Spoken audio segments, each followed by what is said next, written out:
उम्र तूने मेरा बचपन छीन लिया, हैसियत है तो मेरा बचपना छीन के दिखा। जी हाँ, भारतवर्ष के इतिहास में एक ऐसी कवयित्री हुई जिनके कविताओं में चुलबुलापन और नटखटपना साफ झलकता है। वो यूं तो एक नारी शक्ति की उदाहरण है, मगर जब बारी कविताएं लिखने की आती तो एकदम बच्ची बन जाया करती थी।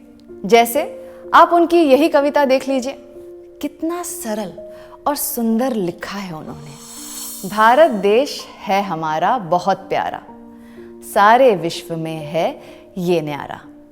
अलग अलग है यहाँ सभी के रूप रंग, पर सुर सब एक ही गाते, झंडा ऊंचा रहे हमारा। हर प्रदेश की है ये अलग एक जुबान, पर मिठास की है सभी में शान। अनेकता में एकता को पिरोकर, सबने हाथ से हाथ मिलाकर देश संवारा। लगा रहा है अब भारत सारा, हम सब एक है का नारा। भारत देश है हमारा बहुत प्यारा, सारे विश्व में है ये सबसे न्यारा।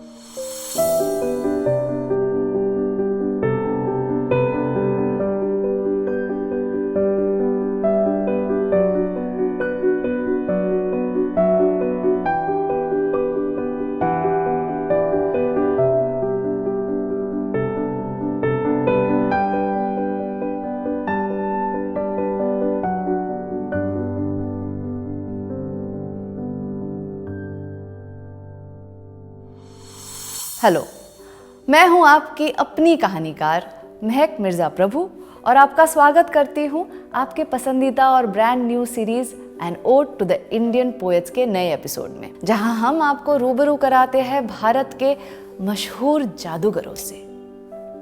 आबरा का डाबरा वाला जादूगर नहीं, शब्दों का जादूगर, जो अपने शब्दों के जरिए कब दिल और दिमाग में प्रवेश कर जाता है पता ही नहीं चलता। कविता सुनकर आप में से बहुत लोगों को पता चल चुका होगा कि आज मैं किन की बात करने वाली हूँ। जिन्हें पता चला उन्हें सलाम, और जिन्हें पता नहीं चल पाया उन्हें बता चलती हूँ कि हम आज बात करने वाले हैं भारत की कोकिला सरोजिनी नायडू जी की। सरोजिनी जी का पूरा नाम सरोजिनी चट्टोपाध्याय था। उनका जन्म 13 फरवरी 1879 को हैदराबाद में हुआ था। वो एक बंगाली परिवार को बिलोंग करती थी। इनके पिता डॉक्टर अघोरेनाथ चट्टोपाध्याय एक साइंटिस्ट थे और उनकी माता बराड़ा सुंदरी देवी एक कवयित्री थी। सरोजिनी जी को कविता लिखने का हुनर अपनी माँ से विरासत में मिला था। इनके 8 भाई बहन थे और सारे अपने अपने कामों में निपुण थे। सरोजिनी जी बचपन से ही बहुत अच्छी छात्रा यानी स्टूडेंट रही। उन्हें उर्दू, तेलुगु, इंग्लिश, बंगाली भाषाओं की अच्छी जानकारी थी। महज 12 साल की उम्र में उन्होंने मद्रास यूनिवर्सिटी में मैट्रिक परीक्षा यानी कि 10वीं टॉप किया था। इनके पिता चाहते थे कि सरोजिनी भी उनकी तरह साइंटिस्ट बने, मगर उनकी दिलचस्पी कविताओं में ही ज्यादा थी। उन्होंने एक बार 1300 पंक्तियों की कविता लिख डाली। इनके पिता ने वो कविता प्रिंट करके बंटवाई और हैदराबाद के जो नवाब थे उस वक्त, उन्होंने जब उसे पढ़ा तो उन्होंने सरोजिनी को पढ़ने के लिए कैम्ब्रिज भेज दिया, जहां उन्होंने किंग्स कॉलेज से आगे पढ़ाई की। वहीं उनकी मुलाकात डॉक्टर रुजुलू नायडू से हुई और एक दूसरे को पसंद करने लगे। मगर दिक्कत ये थी कि उनकी जाति, कास्ट अलग थी। उस वक्त ना इंटरकास्ट मैरिज किसी गुनाह से कम नहीं था, मगर सरोजिनी जी भी कहाँ किसी से कम थी। मैं सोच भी बदलता हूँ, मैं नजरिया भी बदलता हूँ, मिले ना मंजिल मुझे तो मैं उसे पाने का जरिया भी बदलता हूँ। बदलता नहीं अगर कुछ तो मैं लक्ष्य नहीं बदलता हूँ, उसे पाने का पक्ष नहीं बदलता हूँ। उन्होंने जैसा लिखा था वैसा कर दिखाया। उन्होंने जमाने की परवाह किए बगैर इंटरकास्ट मैरिज किया और समाज में एक उदाहरण, एग्जाम्पल बन गई।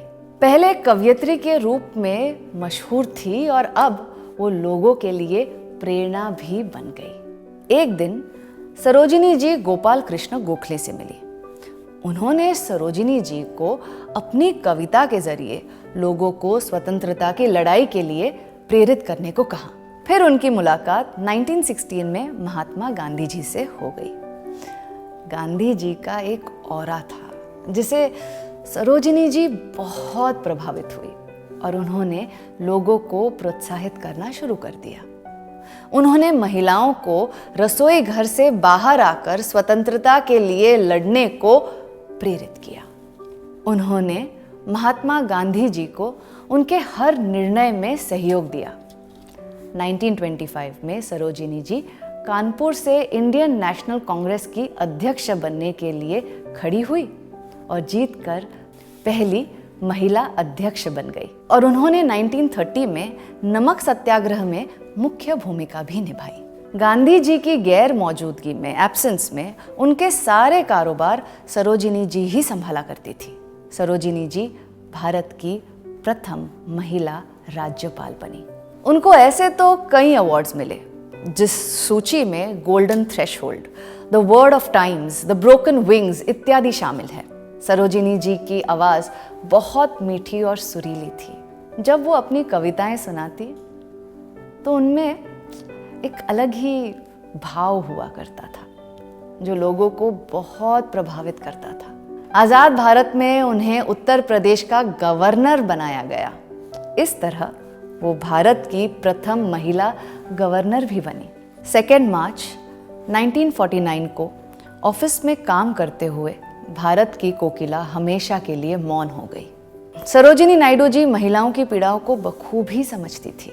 उन्होंने महिलाओं की पीड़ा से लोगों को अवगत करने और समाज को आईना दिखाने के हेतु एक कविता लिखी है, वो मैं आपको सुनाती हूँ। बचपन में माँ ने नारी का किरदार निभाया है, उसने ही तो हमें ठीक से चलना, बोलना और पढ़ना सिखाया है। उम्र जैसे बढ़ी तो पत्नी ने नारी का रूप दिखाया है, उसने हर परिस्थिति में हमें डट कर लड़ना सिखाया है। फिर बेटी ने नारी का रूप अपनाया है, दुनिया से प्यार करना सिखाया है। और तो क्या ही लिखूं मैं नारी के सम्मान में, हम सब तो खुद ही गुम हो गए हैं अपनी ही पहचान में। सरोजिनी जी का योगदान भारत की स्वतंत्रता संग्राम और भारतीय साहित्य दोनों में अनमोल है। इसीलिए उनके सम्मान में उनके जयंती को महिला दिवस के रूप में मनाया जाता है। अगर आपको ये वीडियो पसंद आया है तो लाइक करें, शेयर करें, सब्सक्राइब करें और अपना प्यार हमें ज़रूर दें। और अगर आप किसी टॉपिक पर वीडियो चाहते हैं तो हमें ज़रूर बताएं कमेंट में। मिलते हैं बहुत जल्द यहीं पर एक नए कवि की जीवनी और उनके लिखे कुछ कविताओं को लेकर। तब तक के लिए बने रहिए हमारे साथ माइंड वॉर्स यूट्यूब चैनल पर। धन्यवाद। जल्दी से प्ले स्टोर पर जाकर माइंड वॉर्स का नया ऐप डाउनलोड कीजिए। खेलिए बहुत सारे quizzes which bridge the gap between studies and your buddies और पाओ गेम्स खेलते खेलते स्टडी करने का मजा। So what are you waiting for? Download the app now.